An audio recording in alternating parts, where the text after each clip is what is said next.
আসসালামু আলাইকুম আর রহমতুল্লাহি ওয়া বারাকাতুহু। আশা করি আপনারা সকলেই অনেক ভালো আছেন। আল্লাহর অশেষ রহমতে আমিও অনেক ভালো আছি। সো আজকে আপনাদের মাঝে আমি একটা আমলের বইকে তুলে ধরছি, যে বইটির নাম হচ্ছে নিয়ামুল কোরআন। এখানে আমাদের প্রাত্যহিক জীবনের বিভিন্ন গুরুত্বপূর্ণ আমল সম্পর্কে দেয়া আছে। এই বইটির থেকে আজকে আপনাদের আমি যে আমলটি দেখাবো সেটি খুবই একটি গুরুত্বপূর্ণ, আমাদের সকলের জীবনে একটি প্রয়োজনীয় আমল। সেটি হচ্ছে মনের ইচ্ছা বা মনের বাসনা পূরণ হবার আমল। আমাদের সকলের জীবনে বিভিন্ন ধরনের মনের ইচ্ছা বা বাসনা পূরণ হওয়ার আশা জাগে। তো আমরা যদি সঠিক উপায়ে আল্লাহর কাছে সেটা চেতে পারি, তাহলে অবশ্যই আমাদের সেই মনের ইচ্ছা পূরণ হয়।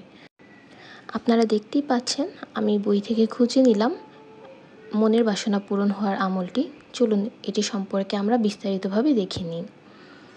এটি হচ্ছে একটি পরিলক্ষিত আমল, যে আমলটি আমি নিজেও অনেকবার করেছি এবং ফল পেয়েছি, যার জন্য আপনাদের সাথে আজকে এই জিনিসটা শেয়ার করা। দেখতে পাচ্ছেন এখানে লেখা মনের বাসনা পূরণ হওয়ার একটি পরিলক্ষিত তকবির। নিম্নোক্ত নিয়মে কোরআন শরীফ 7 মঞ্জিল শেষ করিয়া যে কোনো দোয়া করা হয়, ইনশাআল্লাহ তা কবুল হয়।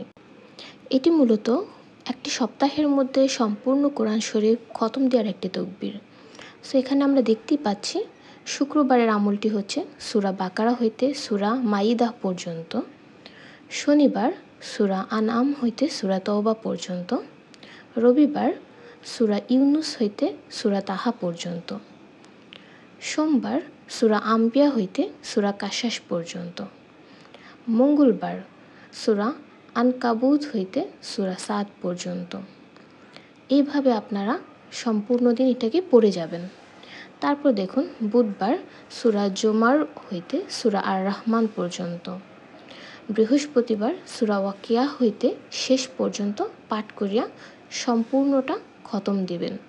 খতম শেষ হওয়ার সাথে সাথে সিজদায় যাইয়া মোনাজাত করিবেন। ইনশাআল্লাহ মোনাজাতে আপনারা যাই চাইবেন আপনাদের সকল মনের ইচ্ছা পূরণ হবে। কারণ এটি একটি, আমি ফার্স্টে আপনাদের বলেছি, এটি একটি পরিলক্ষিত আমল। আমি যেহেতু ফল পেয়েছি, আপনাদের সাথেও জিনিসটা আমি শেয়ার করলাম। ইনশাআল্লাহ আপনারাও ফল পাবেন। একবার করে দেখতে পারেন এই আমলটি। আর পরবর্তীতে আপনাদের যদি আরও কোনো তদবির বা অন্য কোনো আমল সম্পর্কে জানার হয়, তাহলে অবশ্যই কমেন্ট করে আমাকে বলতে পারেন। আমি চেষ্টা করব সেই সম্পর্কে একটি ভিডিও আপনাদের সাথে শেয়ার করার।